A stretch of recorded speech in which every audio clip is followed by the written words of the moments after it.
fire truck on a live runway, a regional jet on final approach, and a clearance that should have never been given. 1 and Company, cross 4 Delta. Truck 1 and Company crossing 4 at Delta. On the night of March 22nd, 2026, the captain and the first officer of Air Canada Flight 8446 were killed when their plane struck an airport fire truck while landing at LaGuardia in New York City.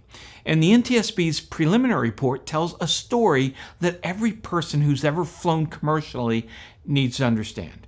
Because this wasn't a mechanical failure, it wasn't really bad weather, it was a collision between two things that had no business being in the same place at the same time, and a series of safety systems that couldn't stop it. We're going to investigate on taking off.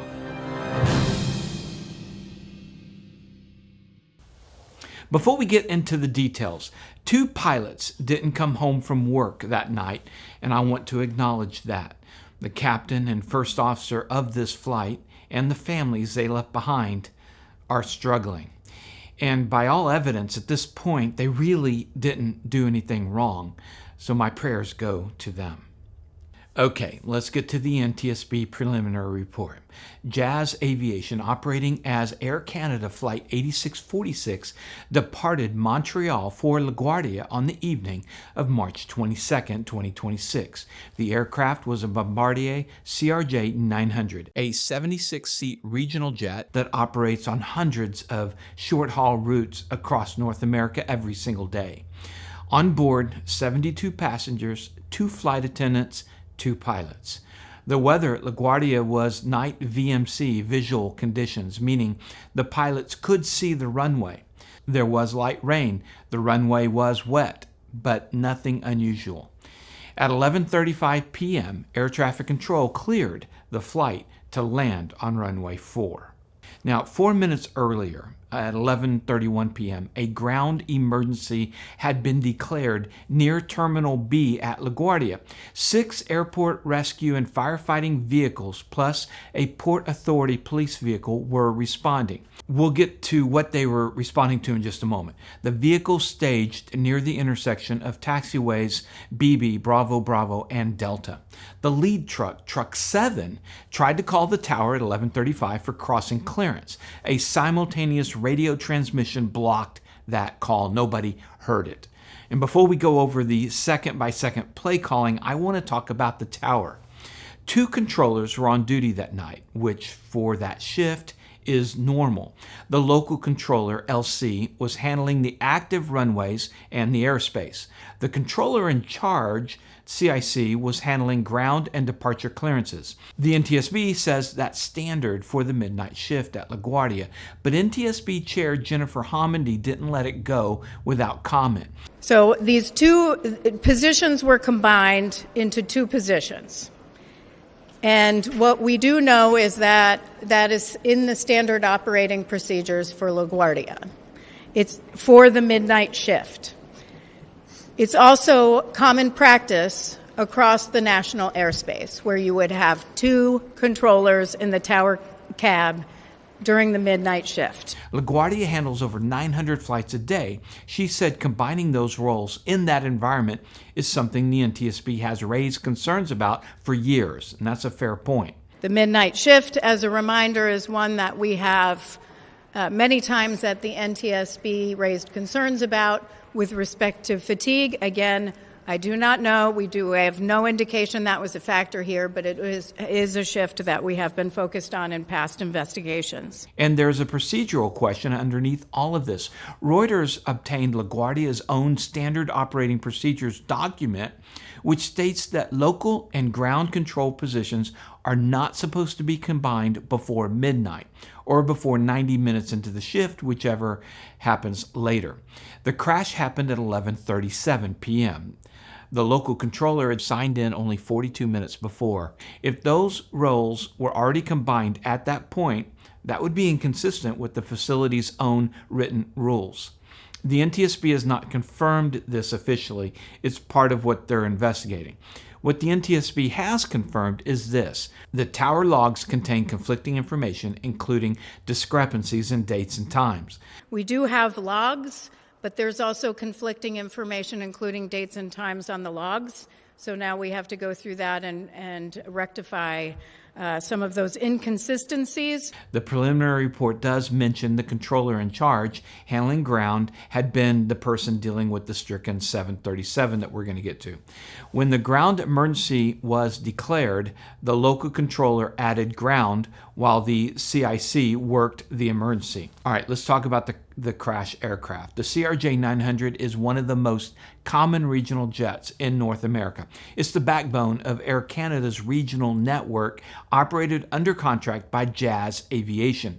It's a mature platform, excellent safety record. Nothing about this aircraft contributed to this accident.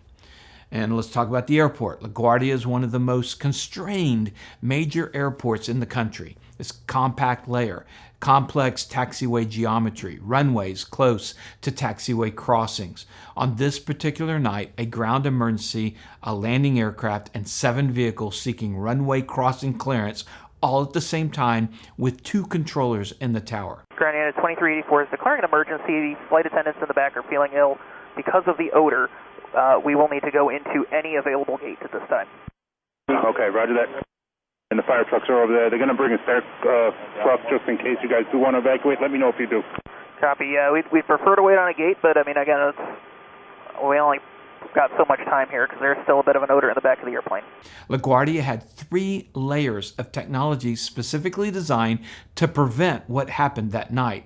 The first is ASDX. That's the Airport Surface Detection Equipment. Think of it as radar and GPS fusion of a system that gives controllers a real-time map of everything moving on the airport surface. It's also supposed to generate automatic alerts when it detects a potential runway conflict. It did not alert that night, and here's why. The fire vehicles had no transponders. Without transponders, ASDX couldn't reliably track 7 individual trucks. They just came out as blobs. Okay, now nationwide, transponders on airport vehicles are rare, and this crash may change that. ASDX showed 2 radar blips where 7 vehicles were actually moving, and it couldn't see the conflict developing, so it couldn't warn anyone. The second system, the runway entrance lights, REL, red lights that are in the taxiway surface, they did activate. They were lit the entire time the trucks were staged near the runway, all the way through the approach, but they turned off automatically by design just as Truck 1 reached the runway edge, about 3 seconds before impact, which we'll get to in a moment. The system extinguishes sequentially as a landing aircraft progresses down the runway. The warning went dark at the worst possible moment. Now, the third layer was a situational awareness tablet inside Truck 1 itself. It showed vehicle and aircraft positions on the airport. It could alert the crew as they approached a runway, but according to the NTSB, it was not capable of warning of an impending collision. And what follows comes directly from the NTSB's review of flight recorder data, ATC audio, and surveillance video. 11:36:44 p.m. The tower controller finally makes contact with the vehicles and asks which ones need to cross. The vehicle needs to cross the runway. At this moment, the CRJ-900 is 1.5 nautical miles out, descending through 400 feet. At 11:36:51 seconds, the runway entrance lights turn red. These lights embedded in the taxiway surface at every runway crossing. They light up automatically, like we talked about. And they mean one thing: do not cross. The NTSB has included pictures of the actual lights at that intersection. Now, the aircraft is 1.2 miles out, 287 feet above the ground. 5 seconds later, Rescue 35, call sign Truck 1, requests clearance to cross runway 4. The controller grants it. At the exact moment, the jet is 130 feet above the ground and about a quarter of a mile away. 11:37:04. Seconds after getting runway clearance from the tower, Truck 1 begins moving toward the runway. The airplane is at 87 feet above the ground. 11:37:12, the controller issues stop instruction. Frontier 4195, stop there, please. Stop. All right, interesting the call out to Frontier 4195 showing the workload picture in the tower. But Truck 1's speed kept increasing. The jet is now at 30 feet, coming in at 133 knots. 11:37, 17 seconds, touchdown. Main gear on the runway. Truck 1 has already crossed the hold short line, accelerating toward the runway edge now 24 miles an hour. 3 seconds later, the second stop command comes from the tower. Stop, Truck 1. Stop. Stop, Truck 1. The airplane's brakes begin engaging. Thrust reversers deploy. The truck is 100 feet from the runway edge, still accelerating 29 miles an hour. 4 seconds later, and that's just 3 seconds before the collision, the runway entrance red lights go off. The nose gear comes down 1 second later. The airplane is 400 feet from the crossing point, traveling at 106 knots. Truck 1 is entering the runway. The collision happens roughly 2 seconds later. At the last moment, the truck did try to turn, and the airplane showed rudder deflection. They were beginning to turn left. The airplane's last recorded ground speed, 90 knots, and that's 104 miles an hour. The forward fuselage of the CRJ-900 was destroyed. Both pilot seats and the forward flight attendant seat were separated from the aircraft and found in the debris field. The captain and the first officer were killed.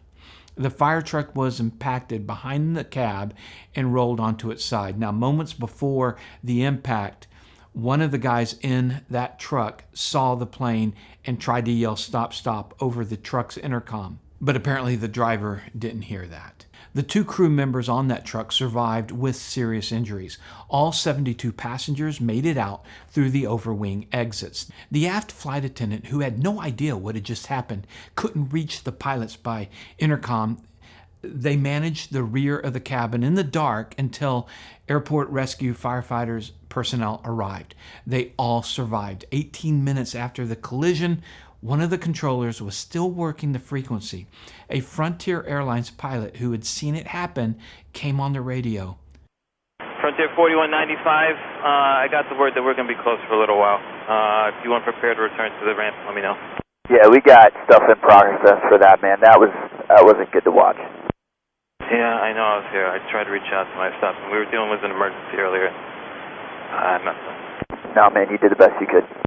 What I will say is that it's the most human moment in this entire story. A person in an extraordinarily difficult job in an impossible situation saying exactly what you'd fear any of us might say.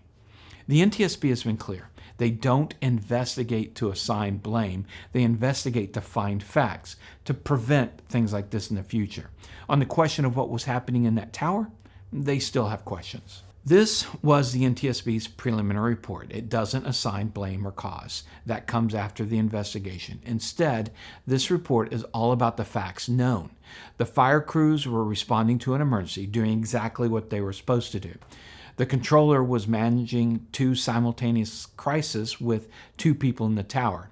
Truck 1's crew, when they finally heard a stop command with their call sign attached, had already crossed the hold short line. What the preliminary report illuminates is a systems question, not just a human one. Why aren't airport fire vehicles equipped with transponders that make them visible to the same collision avoidance technology that protects aircraft? What happens to those systems when they can't see what's moving on the runway? Those questions don't have answers yet, but I'm sure they will. And the answers will change how airports operate. And here's what we know with certainty. A landing aircraft and a fire truck were in the same place at the same time. 2 pilots were killed, and the systems built to prevent it did not. Here's what we don't know. Why the clearance was issued when the aircraft was that close. Whether Truck 1's crew saw the warning lights or heard the radio. What the vehicle recorder will show. And here's what matters to you as a passenger or a pilot. Runway incursions, anything that shouldn't be on a runway when a plane is using it, are among the most dangerous events in aviation. This accident will almost certainly lead to changes in how fire vehicles are tracked, how clearance procedures work during simultaneous emergencies, and what these warning systems can and can't see. We'll keep covering this as the investigation develops. Thanks for watching, and thanks to our sponsors for making reports like this possible, like Marshall Protective Services, Personal Protection Elevated at npsprotects.com. Links to them and our other sponsors are in the description below. And if you haven't seen our other report, you can check it out right here. Thanks again, and remember, superior judgment trumps superior skill. Take care.